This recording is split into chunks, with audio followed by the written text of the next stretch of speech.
Hello everyone and very good morning. Welcome to our initiative that is Daily Readymade Notes. आजचं जे आपलं video explanation आहे ते with respect to the 27th आणि 28 February 2025 च्या related Indian एक्सप्रेसमधील जे काही इम्पॉर्टंट आर्टिकल्स असतील आपल्या दोन्ही एक्झामच्या पर्स्पेक्टिव्हने UPSC आणि MPSC. ठीक आहे, सिंगल आर्टिकलचा रिलेव्हन्स आपण मल्टिपल ठिकाणी कसा यूज करू शकतो, म्हणजे फॉर एक्झाम्पल प्रिलिमच्या पर्स्पेक्टिव्हने आणि मेन्सच्या पर्स्पेक्टिव्हने, तर आपण ह्या व्हिडिओमध्ये बघणार आहोत. ठीक आहे, आपलं एक टेलिग्राम चॅनल पण आहे. टेलिग्राम ह्या ज्या आर्टिकल्स आहेत किंवा याची ही जी PDF आहे, या PDF ची तुम्हाला जी कॉपी आहे ती तुम्हाला आपल्या टेलिग्राम चॅनलवर अवेलेबल होईल. ठीक आहे, टेलिग्राम चॅनलची जी काही लिंक असेल जॉईन करण्यासाठी मी तुम्हाला डिस्क्रिप्शन बॉक्समध्ये प्रोव्हाइड करेल, तर नक्की जॉईन करा. चला तर आपल्या पहिल्या आर्टिकलकडे वळूया. बेसिकली पहिल्या आर्टिकलचा रेफरन्स काय आहे की गव्हर्नमेंटने काय केलं होतं, एक पॅनल एस्टॅब्लिश केलं होतं मिनिस्ट्री ऑफ पंचायत राज यांनी.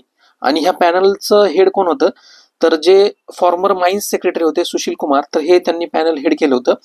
ह्या पॅनलचा जर पर्पज बघितला तर बेसिकली काय पर्पज होता की transforming woman representative and their roles in panchayat raj system and institutions. ठीक आहे, तर याच्यामध्ये त्यांनी कशाचे रिलेटेड रिकमेंडेशन दिले होते की जे काही प्रॉक्सी पार्टिसिपेशन आहे, प्रॉक्सी पार्टिसिपेशन, तर बेसिकली ह्या प्रॉक्सी पार्टिसिपेशन म्हणजे काय की जर एखादी सीटवरनं वुमन जर त्या ठिकाणी रिझर्व म्हणून निवडून जर आलेली असेल किंवा ती सरपंच म्हणून जर निवडून आली असेल, तर वुमन ऍक्टिव्हली त्या ठिकाणी पार्टिसिपेट करण्याच्या ऐवजी काय केलं जातं, तो जो काही वुमनचा हजबंड आहे किंवा त्या ठिकाणी जो मेल डॉमिनंट आहे त्या सोसायटीमध्ये किंवा त्या विलेजमध्ये, तर तो काय करतो की इम्पॉर्टंट डिसिजन्स वगैरे on behalf of that woman तो घेत असतो. ठीक आहे, तर ह्या कल्चरला काय म्हणतात माहिती आहे का, प्रधानपती असं म्हणतात. ठीक आहे, प्रधानपती किंवा सरपंचपती असं ह्या ठिकाणी म्हणलं जातं. तर बेसिकली हे जे प्रॉक्सी पार्टिसिपेशन आहे ना, तर हे कशासाठी की पंचायत राज इन्स्टिट्यूशनचं जे काही गोल आहे ग्रासरूट डेमोक्रेसी एस्टॅब्लिश करणं किंवा त्याला आणखी फुलफिल करणं किंवा वाढवणं. आणि दुसरी गोष्ट काय की अशा प्रकारच्या वुमन एम्पॉवरमेंटच्या रिलेटेड जे काही पॉलिटिकल डिसिजन्स वगैरे असतील किंवा कॉन्स्टिट्यूशन मध्ये जे काही रिझर्वेशनच्या पॉलिसीज वगैरे असतील वुमन एम्पॉवरमेंट करण्यासाठी, तर त्याला काय करतं माहितीये का की हे आळा घालण्याचा प्रयत्न करतं, म्हणजे वुमनची एम्पॉवरमेंट याच्यामधनं होऊ देत नाही. तर मेन्सच्या पर्स्पेक्टिव्ह हा टॉपिक आपल्यासाठी इम्पॉर्टंट आहे ज्यावेळेस आपण जनरल स्टडीज 2 चा विचार करतो with respect to the governance, polity किंवा सोशल जस्टिस. आणि GS 1 च्या पर्स्पेक्टिव्ह ज्यावेळेस सोसायटीचा पार्ट येतो ज्याच्यामध्ये वुमन एम्पॉवरमेंट हा टॉपिक इम्पॉर्टंट वगैरे आहे. ठीक आहे, तर ह्या रिकमेंडेशन मध्ये म्हणजे ही जी कमिटी होती farmer mines secretary Sushil Kumar यांच्या अध्यक्षतेखाली, तर यांनी काय केलंय की हे जे इश्यूज वगैरे आहेत ना ते आयडेंटिफाय केलेत. बेसिकली याच्यामध्ये काय सांगितलेलं आहे की जो प्रॉक्सी लिडरशिपचा इश्यू आहे त्याला आपण काय म्हणतो, पंचायत प्रधानपती असं म्हणतो. तर त्याच्यामुळं कोणकोणत्या प्रकारचे इश्यूज वगैरे होऊ शकतात किंवा प्रॉब्लेम्स वगैरे होऊ शकतात, तर ते त्यांनी सांगितलेलं आहे. आणि दुसरी गोष्ट म्हणजे काय की अशा प्रकारच्या प्रॉक्सी कल्चरमुळं किंवा प्रॉक्सी लिडरशिपमुळं काय होतं की वुमन एम्पॉवरमेंट ही ना ती अंडरमाइन केल्याचा याच्यामध्ये प्रयत्न केला जातो. ठीक आहे, तर बेसिकली हे अशा प्रकारचे जे काही प्रोव्हिजन जसं मी तुम्हाला सांगितलं की सोसायटीमध्ये ज्यावेळेस स्ट्रक्चरल आणि सोशल बॅरियर्स वगैरे असतात ना, ते काय करत असतात, प्रिव्हेंट करत असतात की जे काही इलेक्टेड वुमन रिप्रेझेंटेटिव्ह वगैरे आहेत ते त्यांना इफेक्टिव्ह डिसिजन मेकिंग करण्यापासून ते त्यांना रोखत असतात किंवा प्रिव्हेंट वगैरे करत असतात. तर याच्या हे टाळण्यासाठी ह्या कमिटीने काय करण्यात आलेलं आहे, काही रिकमेंडेशन्स वगैरे सजेस्ट केलेले आहेत. तर बेसिकली आपण ते रिकमेंडेशन्स वगैरे बघूया. तर त्यांनी टेक्नॉलॉजीचा जो रोल आहे तो या ठिकाणी प्रॉमिनेंटली सांगितलेला आहे. बेसिकली AI जनरेटेड किंवा AI पॉवर्ड ग्रीव्हान्स रिड्युसल मेकॅनिझम वगैरे असेल तर ते त्यांनी एस्टॅब्लिश करण्यासाठी सांगितलेलं आहे. किंवा अशा प्रकारच्या ज्या काही वुमेन वगैरे आहेत तर त्यांना जे व्हर्च्युअल रियालिटीचे सिम्युलेशन्स मॉडेल्स वगैरे आहेत ना, तर त्या वुमन्स रिप्रेझेंटेटिव्ह वगैरे आहेत तर त्यांना त्या ठिकाणी ह्या प्रकारच्या म्हणजे AI जनरेटेड जे काही व्हर्च्युअल रियालिटी सिम्युलेशन्स मॉडेल्स वगैरे आहेत तर त्या पद्धतीने त्यांना ट्रेनिंग देण्यासाठी सुद्धा ह्या टेक्नॉलॉजिकल सोल्युशन्स मध्ये त्यांनी सजेशन दिलेले आहेत.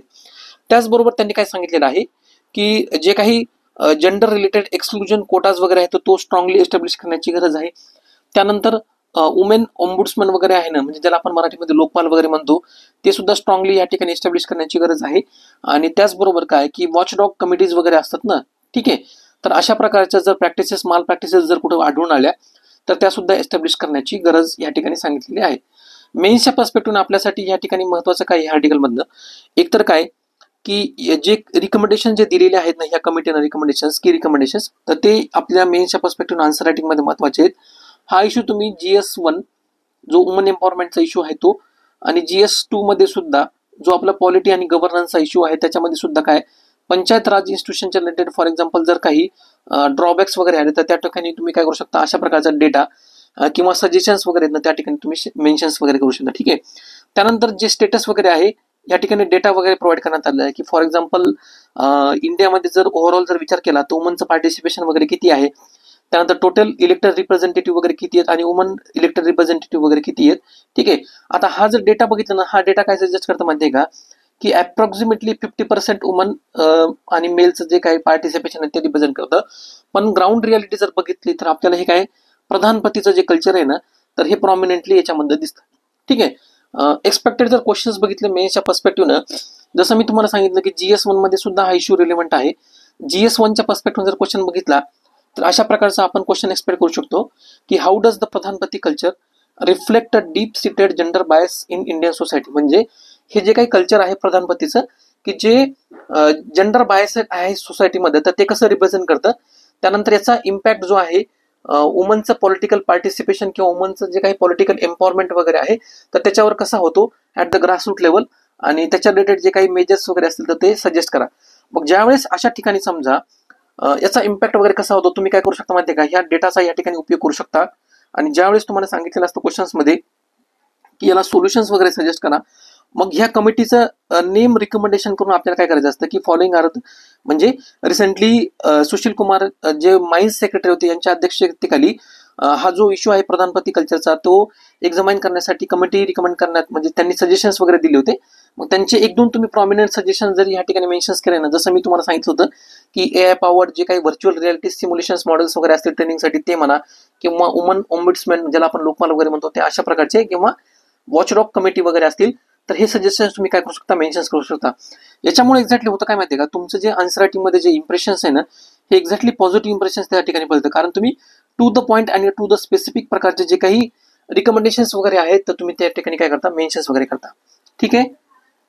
GS2च्या पर्स्पेक्टिव्ह जसं तुम्हाला सांगितलं GS2 मध्ये सुद्धा इंडियन पॉलिटी किंवा गव्हर्नन्सच्या पर्स्पेक्टिव्ह हा क्वेश्चन्स विचारण्याची जाण्याची शक्यता वगैरे आहे, किंवा याच्यावर क्वेश्चन्स फ्रेम होऊ शकतो. ठीक आहे.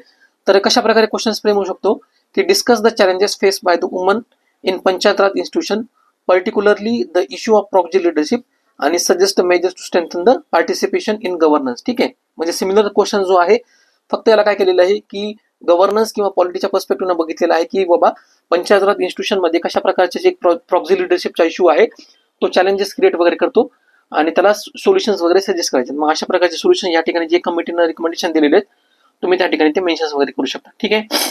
नेक्स्ट आपला आर्टिकल आहे. बेसिकली ह्या आर्टिकलचा कंटेक्स्ट काय की आपले जे व्हाईस प्रेसिडेंट होते तर ते अरुणाचलच्या व्हिजिटवर होते आणि त्या ठिकाणी एक डान्स न्यूजमध्ये आलेला आहे. योकोम युलू हे नावाचं एक फेस्टिवल आहे. ठीक आहे. म्हणजे प्रिलिमच्या पर्स्पेक्टिव्ह जर बघितलं आपण, जर UPSCचे PYQ जर बघितलं तर अशा प्रकारचे आपल्याला काय विचारतात माहिती आहे का, पर्टिक्युलर त्या ठिकाणी ट्राईब्स मेन्शन्स केलेली असते आणि त्याच्या रिलेटेड असोसिएटेड जे काही डान्स वगैरे असतील किंवा फेस्टिवल्स वगैरे असतील तर त्या ठिकाणी एक्झाममध्ये वारंवार विचारले जातात. काही दिवसापूर्वी आपण आसाम आणि ईस्टर्न जे स्टेट आहेत छत्तीसगड वगैरे तर त्या ठिकाणचा एक झुमेर डान्स आपण बघितला होता. तर बेसिकली हा सुद्धा काय की इम्पॉर्टंट डान्स वगैरे आहे. ठीक आहे. तर योकोम युलू नावाचा एक डान्स म्हणजे किंवा फेस्टिवल वगैरे आहे तर तो कोणत्या ट्राईब्सनं परफॉर्म केला जातो, नॅशी नावाची जी ट्राईब आहे ना अरुणाचल प्रदेशमध्ये तर त्यांनी तो डान्स परफॉर्म केला जातो. बेसिकली याचा जर सिग्निफिकन्स बघितलं तर हा डान्सचा सिग्निफिकन्स काय आहे की जो ब्लेसिंग्स वगैरे आहेत ना, समजा नेचर्स डायटी न्योक्युम नावाची त्यांची एक नेचर्स डायटी आहे त्याच डायटीवरनं काय करण्यात आलेलं आहे की या फेस्टिवलला नाव देण्यात आलेलं आहे. आणि जी काही प्रॉस्पेरिटी किंवा वेलबिंग त्यांना अचीव्ह करण्यासाठी ही काय केलं जातं त्या गॉड्सच्या ऑन बिहाफ ते डान्स परफॉर्म केला जातो. ठीक आहे. त्यानंतर नेक्स्ट आपला आर्टिकल आहे घरियालच्या रिलेटेड. बेसिकली हे जे आर्टिकल आहे ना हे टोटली प्रिलिम पर्स्पेक्टिव्ह खूप इम्पॉर्टंट आहे. ज्यावेळेस अशा प्रकारच्या ज्या काही एंडेंजर्ड किंवा क्रिटिकली एंडेंजर्ड स्पीसीज वगैरे विचारले जातात ना तर अशा प्रकारचे जर तुम्ही म्हणजे UPSC जर क्वेश्चन्स बघितले PYQ तर स्पेसिफिकली घरियालवर त्यांनी क्वेश्चन्स वगैरे विचारला होता. म्हणजे घरियाल त्यांच्या नॅचरल हॅबिटेटमध्ये कुठं सापडलं जातं. ठीक आहे. तर मग प्रिलिमच्या पर्स्पेक्टिव्ह आपल्याला इम्पॉर्टंट काय आहे, एक तर त्यांचं सायंटिफिक नेम, तर गॅबियालिस गंगेटिस हे त्यांचं सायंटिफिक नेम आहे. याचं जर म्हणजे कॅरेक्टरिस्टिक्स फीचर जर बघितलं घरियाल आणि क्रोकोडाईल मध्ये. ठीक आहे. क्रोकोडाईलचं जर समजा वेट किंवा जर त्यांची ओव्हरऑल साईज जर बघितली ना तर ही एक्स्ट्रीमली लार्ज साईज मध्ये असतात. आणि घरियाल जर बघितलं ना, म्हणजे प्रॉमिनंट दोघांमध्ये फीचर्स काय की त्यांची जी सोंड असते घरियालची ही लांब असते आणि त्या सोंडेवर स्नाऊट असतं, म्हणजे आपण ज्याला काय म्हणतो पॉट सारखं जो गाठ वगैरे असतं ना तसं असतं. पण क्रोकोडाईलचं जर बघितलं तर नॉर्मल हे छोटंसं तोंड वगैरे असं असतं. ठीक आहे, म्हणजे असं नॉर्मल तोंड वगैरे असतं. अशा प्रकारचं लॉंग तोंड या ठिकाणी फक्त तुम्हाला काय मिळतं घरियालचं बघा. आता या ठिकाणी इमेजमध्ये आपण क्लिअरली बघू शकतो हे जे मोठं तोंड वगैरे दाखवलेलं आहे ना, म्हणजे पुढच्या प्रकारे असं दिसतं. तर ते काय की घरियालचं कॅरेक्टरिस्टिक्स फीचर्स आहे. ठीक आहे, पण नॉर्मली ज्यावेळेस आपण क्रोकोडाईल वगैरे बघतो तर नॉर्मल त्याचं ते आपल्याला तोंड बघायला मिळतं. याचं जर IUCN स्टेटस जर बघितलं तर हे क्रिटिकली एंडेंजर्ड आहेत. हे खूप इम्पॉर्टंट आहे एक्झामच्या पर्स्पेक्टिव्हनं. डायरेक्टली तुम्हाला असं विचारलं जातं की which of the following species are critically endangered from India. मग त्या ठिकाणी फॉर एक्झाम्पल आपण अशा प्रकारचा जर ऑप्शन्स आपल्याला माहित असेल की आपण रिसेंटली घरियालचा स्टडी वगैरे केलेला आहे आणि ते क्रिटिकली एंडेंजर्ड याच्यामध्ये येतं.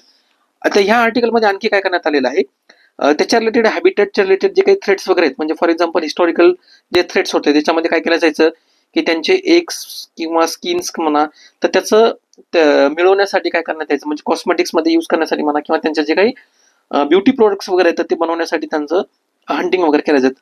मॉडर्न जर थ्रेट्स बघितला तर त्याच्यामध्ये काय येतं की हे डॅमचं जे काही कन्स्ट्रक्शन वगैरे होतं किंवा इरिगेशन चॅनल्स वगैरे होतात तर त्यांचं नॅचरल जे हॅबिटेट वगैरे त्यांची किंवा नॅचरल जी मुवमेंट आहे तर याच्यामधनं काय होते की ते अफेक्ट्स वगैरे होते असं त्यांनी सांगितलेलं वगैरे आहे.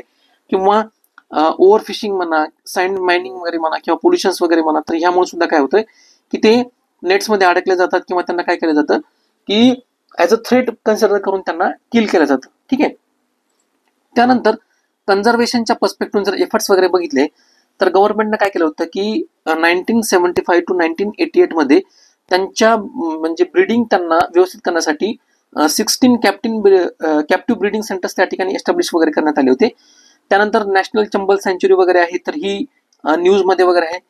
त्यानंतर चितवन नॅशनल पार्क वगैरे म्हणा किंवा सन रिव्हर सँच्युरी वगैरे म्हणा किंवा सातकोशिया जॉर्ज सँच्युरी, तर हे सुद्धा काय की घरियालचे हॅबिटेट्स वगैरे आहेत. ठीक आहे, त्यानंतर त्यांच्या जर म्हणजे कन्झर्वेशनच्या रिलेटेड स्ट्रॅटेजी जर बघितल्या तर एक तर काय की कॅप्टिव्ह ब्रीडिंग वगैरे केली जाते. त्यानंतर त्यांचं जे वाईल्ड मधलं पॉप्युलेशन आहे ते मॉनिटर वगैरे केलं जातं किंवा सँड मायनिंगच्या रिलेटेड ज्या काही ऍक्टिव्हिटीज वगैरे असतात तर त्यांच्यावर काय केलं जातं बॅनिंग वगैरे केलं जातं. ठीक आहे, मध्य प्रदेशमध्ये म्हणजे हे जर चंबळ सँच्युरी जर बघितली तर बेसिकली हे काय की राजस्थान आणि मध्य प्रदेश यांच्या बाउंड्रीवरती ही चंबळ जी रिव्हर आहे ना तर ही दोन स्टेटच्या बाउंड्रीवरनं ती फ्लो होते. ठीक आहे, त्यामुळे मेनली ही जी सँच्युरी आहे तर ही मध्य प्रदेशमध्ये आहे आणि मध्य प्रदेशने काय केलेलं त्यांच्या कन्झर्वेशनसाठी स्ट्रॉंग एफर्ट्स जे आहेत ना ते त्यांनी एस्टॅब्लिश वगैरे केलेले आहेत. पॉप्युलेशनचा जर विचार केला त्यांचा तर बेसिकली 80% ऑफ द पॉप्युलेशन जे आहे ना ते हे मध्य प्रदेशमध्ये लोकेट करतं. आणि रिसेंट जे सेन्सस झालं होतं घरियालच्या रिलेटेड तर अराउंड 2500 जे घरियाल्स वगैरे आहेत ना हे चंबल सँच्युरीमध्ये आपल्याला बघायला मिळतात. ठीक आहे, लक्षात आलं तुम्हाला हे आर्टिकल.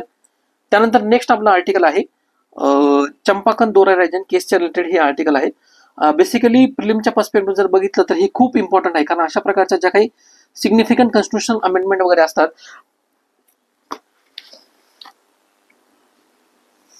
अशा प्रकारच्या ज्या काही सिग्निफिकंट कॉन्स्टिट्यूशनल अमेंडमेंट असतात तर ते एक्झाममध्ये प्रॉमिनंटली विचारले जातात. ठीक आहे, तर ह्या आर्टिकलमध्ये आपल्यासाठी फिल्मच्या पर्स्पेक्टिव्हने काय महत्वाचं आहे की state of Madras versus चंपाकम Dorai Rajan केस ही 1951 ची केस आहे. तर बेसिकली तुम्हाला मी थोडंसं हिस्टॉरिकल बॅकग्राऊंड याच्यामधनं समजून सांगतो.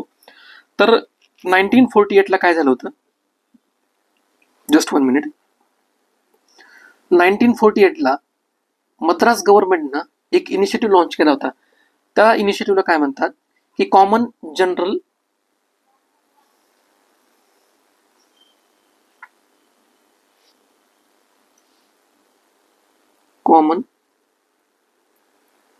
ऑर्डर. ठीक आहे, तर बेसिकली त्याला आपण काय म्हणूया कॉमन जनरल ऑर्डर CGO. तर ह्या ऑर्डरमध्ये त्यांनी काय केलं होतं जे काही सोशली आणि एज्युकेशनली बॅकवर्ड क्लासेस वगैरे आहेत म्हणजे फॉर एक्झाम्पल OBC त्यानंतर SC आणि ST. ठीक आहे, तर त्यावेळेस OBCचं क्लासिफिकेशन तर झालं नव्हतं पण जे काही सोशली आणि एज्युकेशनली बॅकवर्ड क्लासेस वगैरे आहेत तर त्यांच्यासाठी ना एक लॉ आणला होता. तर ह्या लॉमध्ये त्यांनी काय सांगितलं होतं की त्यांना त्यांच्या कास्टच्या बेसिसवर किंवा सोशली आणि एज्युकेशनल बॅकवर्ड जे त्यांच्या बेसिसवर एज्युकेशनल इन्स्टिट्यूटमध्ये त्यांना कोटा किंवा रिझर्वेशन जे आपण म्हणतो ना ते त्यांनी ते अलॉट केलं होतं या कॉमन जनरल ऑर्डरच्या आतमध्ये. तर याच्या अगेन्स्टमध्ये बेसिकली काय झालं होतं चंपाकन दोराई राजन ही एक ब्राह्मीण वुमेन होती आणि ह्या ब्राह्मीण वुमेन एक्झॅक्टली ह्या ऑर्डरमुळे काय झालं होतं तिची जी मेडिकल याच्यामधली जी सीट होती ना मेडिकल इन्स्टिट्यूट मधली, तर ती ह्या ऑर्डरमुळे तिला काय करण्यात आली होती की त्यांना नाकारण्यात आली होती. तर ह्या ऑर्डरच्या अगेन्स्टमध्ये त्यांनी काय केलं, मद्रास हायकोर्टमध्ये पिटिशन फाईल केलं. ठीक आहे. तर मद्रास हायकोर्टनं बेसिकली त्यांचं जे रूल आहे तर त्याच्यामध्ये रुलिंगमध्ये काय सांगितलं, ही जी काही मद्रास गव्हर्नमेंटचं जी काही ऑर्डर आहे कॉमन जनरल ऑर्डर, तर त्याला स्ट्रक डाऊन केलं आणि हे अगेन्स्ट कॉन्स्टिट्यूशन प्रिन्सिपल आहे असं त्यांनी सांगितलं. त्यानंतर काय केलं माहितीये का की मद्रास गव्हर्नमेंट ह्या ऑर्डरच्या अगेन्स्ट, मद्रास हायकोर्टच्या ऑर्डरच्या अगेन्स्ट सुप्रीम कोर्टमध्ये जातं. ठीक आहे. मग त्यांनी सुप्रीम कोर्टनं सुद्धा काय केलं माहितीये का की एप्रिल 1951ला हे जे काही मद्रास गव्हर्नमेंटची जी काही ऑर्डर आहे कॉमन जनरल ऑर्डर, तर त्याला सुद्धा काय केलं की स्ट्रक डाऊन केलं आणि सांगितलं की हे अनकॉन्स्टिट्युशनल आहे आणि कॉन्स्टिट्युशनलचा जो काही फंडामेंटल राईट्स आहे आर्टिकल 14च्या अंतर्गत तो काय करतोय की याच्यामधनं व्हायोलेट होते. ठीक आहे.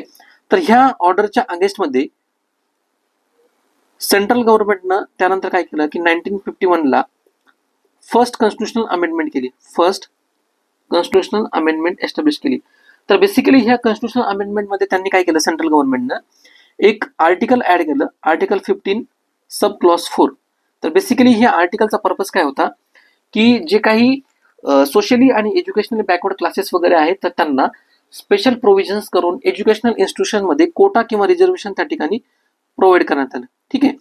तर एक्झामच्या पर्स्पेक्टिव्हने आपल्याला काय विचारलं जाऊ शकतं, एक तर ही काही फर्स्ट कॉन्स्टिट्युशनल अमेंडमेंट वगैरे आहे तर त्याचं सिग्निफिकन्स वगैरे काय आहे हे एक्झाममध्ये विचारलं जाऊ शकतात, किंवा हे जे इम्पॉर्टंट स्पेसिफिक आर्टिकल्स आहेत आर्टिकल 15 सब क्लॉज 4 तर ते सुद्धा विचारले जाऊ शकतात की बेसिकली हे कशाच्या रिलेटेड आहे, किंवा चंपाकन दोरायराजन जी केस आहे किंवा state of Madras versus Champakam दोरायराजन केस ती कशाच्या रिलेटेड वगैरे आहे हे सुद्धा विचारले जाऊ शकतं.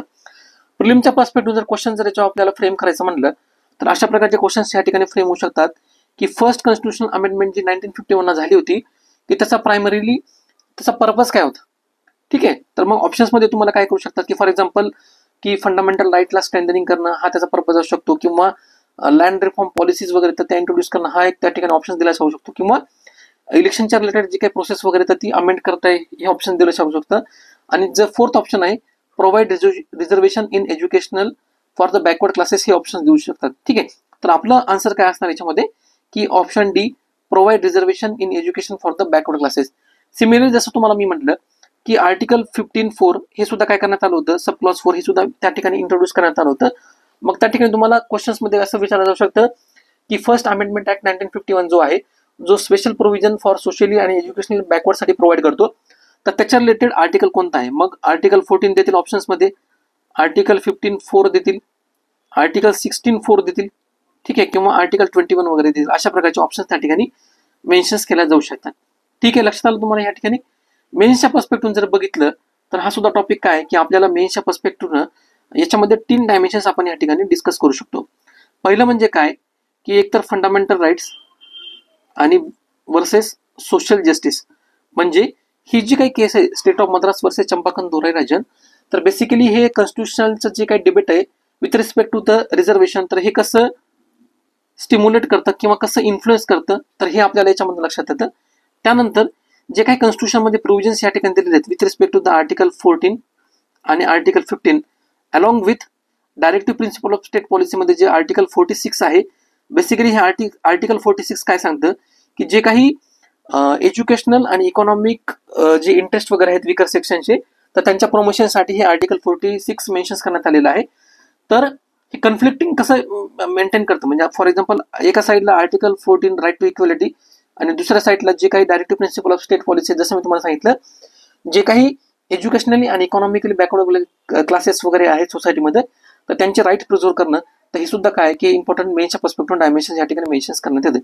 त्यानंतर सेकंड डायमेन्शन जे आहे तर हे ज्युडिशियल इव्होल्युशन कसं झालं रिझर्वेशनच्या रिलेटेड हे सुद्धा आपल्याला काय मिळतं की ह्या केसेसमधनं बघायला मिळतं. म्हणजे ही जी केस आहे ना चंपाकन दोरायराजन वर्सेस स्टेट ऑफ मद्रास याच्यामधनं फर्स्ट जर आपण बघितलं सुरुवातीला रिझर्वेशनच्या रिलेटेड जर व्ह्यू जर बघितला तर बेसिकली काय होतं की मद्रास हायकोर्टचं जजमेंट म्हणा किंवा सुप्रीम कोर्टचं जजमेंट होतं ते काय इंटरप्रिट करण्याचा प्रयत्न करतं.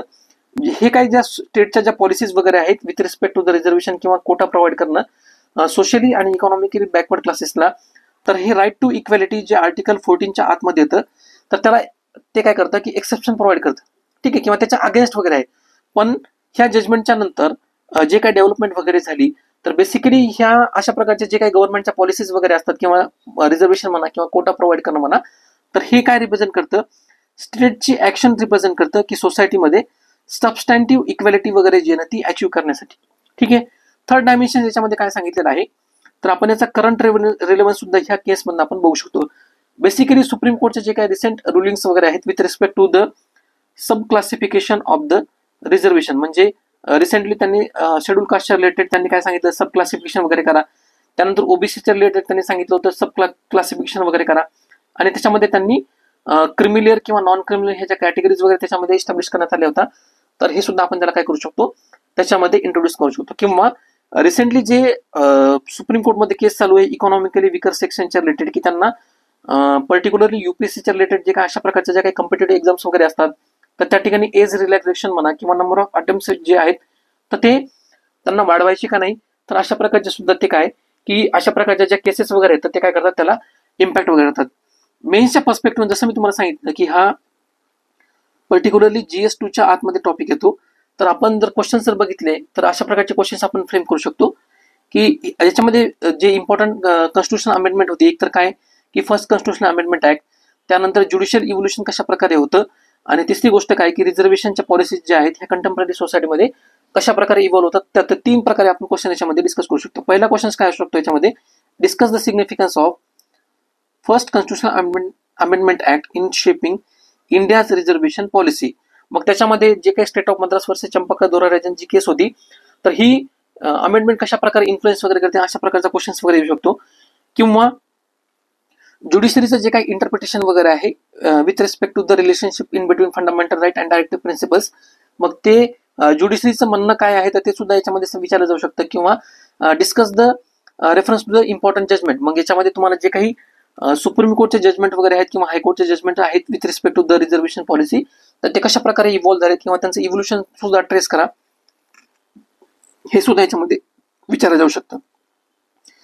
त्यानंतर जे इव्होल्युशन्स आहेत रिझर्वेशन पॉलिसी कशा प्रकारे इव्हॉल्व्ह झाली आणि जी कन्सेप्ट ऑफ इक्वॅलिटी वगैरे आहे, तर ही वेगवेगळ्या सुप्रीम कोर्टच्या जजमेंटनं कशा प्रकारे इंटरप्रिट करण्यात आली. म्हणजे जसं सुरुवातीला फक्त नॉर्मल इक्वॅलिटीची कन्सेप्ट होती, त्यानंतर सबस्टॅन्शिव्ह इक्वॅलिटीची कन्सेप्ट ही इव्हॉल्व्ह झाली. तर ही जी कन्सेप्ट आहे फ्रॉम इक्वॅलिटी टू सबस्टॅन्टिव्ह इक्वॅलिटी ही कशा प्रकारे इव्हॉल्व्ह झाली, तर हे सुद्धा आपल्याला याच्यावरनं लक्षात येतं. ठीक आहे.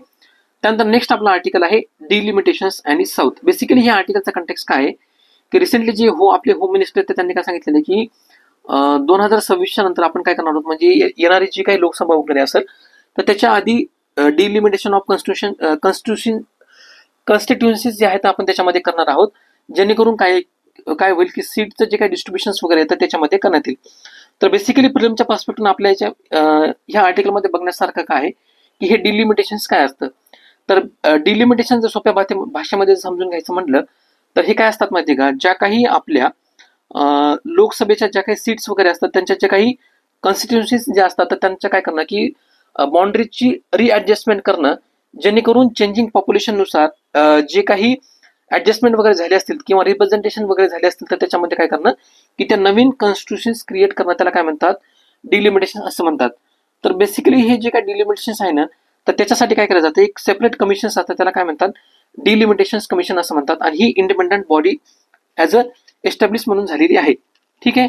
त्यानंतर याचं जर अपॉइंटमेंट बघितलं डिलिमिटेशन कमिशनच्या रिलेटेड तर त्याच्यामध्ये एक इम्पॉर्टंट कमिशन्स असतात किंवा त्याचे जर मेंबर्स बघितले तर याच्यामध्ये सुप्रीम कोर्टचे रिटायर्ड जे काही जजेस वगैरे असतात ते असतात, त्याच्याबरोबर जे काही चीफ इलेक्शन कमिशनर्स वगैरे असतात तर ते सुद्धा असतात, आणि स्टेट इलेक्शन कमिशनचे सुद्धा रिप्रेझेंटेटिव्ह याच्यामध्ये असतात. याच्यामध्ये जर त्यांच्या कमिशनरची किंवा चेअरपर्सन जर अपॉइंटमेंट बघितली तर ही प्रेसिडेंटच्या मार्फत केली जाते in collaboration with the chief election commissioner of India. ठीक आहे. म्हणजे इलेक्शन कमिशनच्या याच्यामध्ये कन्सल्टेशन सुद्धा घेतलं जातं. त्यानंतर 2 इम्पॉर्टंट आर्टिकल आपल्याला डिलिमिटेशन कमिशनच्या रिलेटेड इम्पॉर्टंट आहेत. एक तर काय की आर्टिकल 82 आणि सेकंड आहे आर्टिकल 170.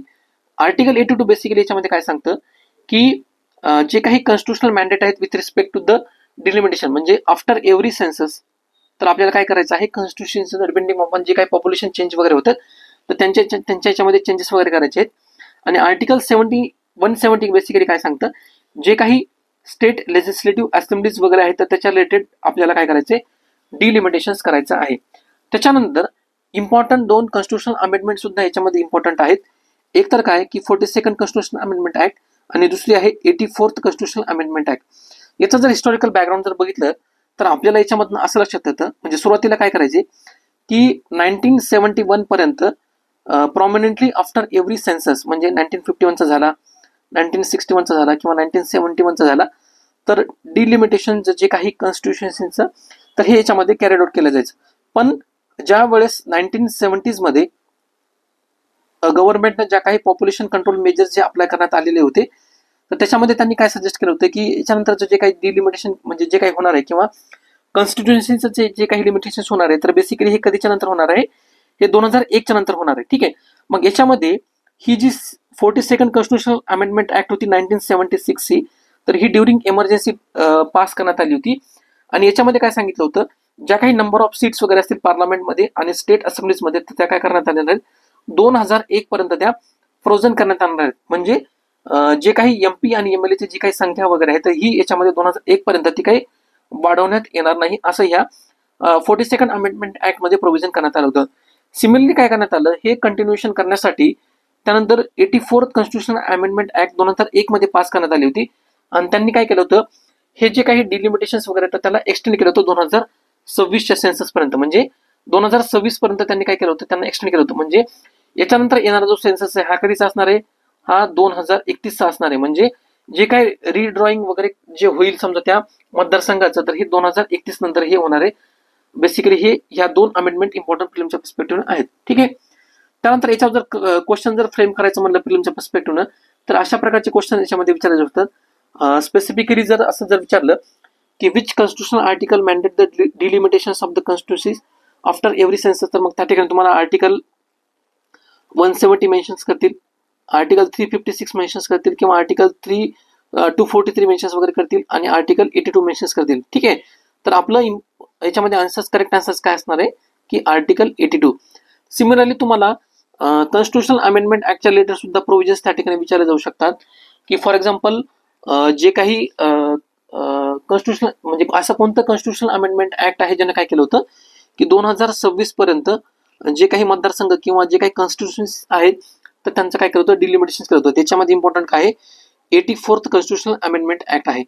मेन्सच्या पर्स्पेक्टिव्ह याच्यामध्ये जर बघितलं ना, तर ह्या आर्टिकलमध्ये बेसिकली काय मेन्शन्स करण्यात आलेलं आहे की हे डिलिमिटेशन्स केल्यानंतर जे काही साऊदर्न स्टेट्स वगैरे आहेत, म्हणजे त्यांनी काय केलेलं आहे, इफेक्टिव्हली पॉप्युलेशन कंट्रोलचे जे काही मेजर्स वगैरे आहेत ते इफेक्टिव्हली म्हणजे इम्प्लिमेंट करण्यात आलेले. मग ऑटोमॅटिकली काय झालं की याच्यामध्ये नॉर्थ आणि साऊथ हे डिवाइड क्रिएट झालं.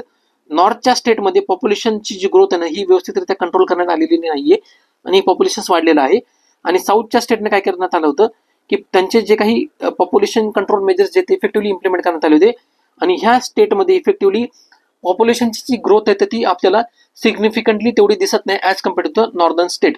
मग हे जे काही आपले रिड्रॉइंग ऑफ कॉन्स्टिट्यूशन्स जे असतात ना, हे कशाच्या बेसिसवर असतात, म्हणजे ह्या मतदारसंघाचं जे काही रिस्ट्रक्चरिंग केलं जातं तर हे काय केलं जातं, पॉप्युलेशनच्या बेसिसवर केलं जातं. आणि ऑटोमॅटिकली बेसिकली याच्यामधनं काय होणार आहे, नॉर्दर्न स्टेटला याच्यामधनं जास्त फायदा होणार आहे. म्हणजे त्यांच्यामध्ये जे काही एमपीज, मेंबर ऑफ पार्लमेंट आणि member of state legislative assemblies यांचं जे प्रमाण आहे ना, तर हे वाढणार आहे. आणि ऑटोमॅटिकली एमएलएचं प्रमाण वाढल्यामुळे सुद्धा काय होईल की राज्यसभेमध्ये आणि लोकसभेमध्ये यांचं जे काही रिप्रेझेंटेशन आहे किंवा वर्चस्व आहे ना, तर हे नॉर्दर्न स्टेटचं कम्पॅरेटिव्हली वाढणार आहे. तर हे बेसिकली आर्टिकलमध्ये आर्ग्युमेंट याच्या ठिकाणी मांडलेलं आहे.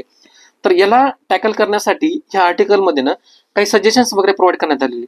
ठीक आहे. तर बेसिकली आता या ठिकाणी जसं मी तुम्हाला सांगितलं होतं, जस्ट 1 मिनिट, जर आपण रिसेंट जे काही पॉप्युलेशन स्टेटस वगैरे तर त्याच्या बेसिसवर आपण जर ह्या मतदारसंघाचं जर आपण रिडिस्ट्रीब्युशन जर करायचं ठरवलं तर ह्या ठिकाणी काही स्टेट मेन्शन्स करण्यात. म्हणजे फॉर एक्झाम्पल उत्तर प्रदेश आहे, त्यांचं जर पॉप्युलेशन प्रोजेक्ट जर केलं डिपेंडिंग अपॉन 2025 सेन्ससच्या रिलेटेड, तर अराउंड 24 करोड त्यांचं पॉप्युलेशन आहे.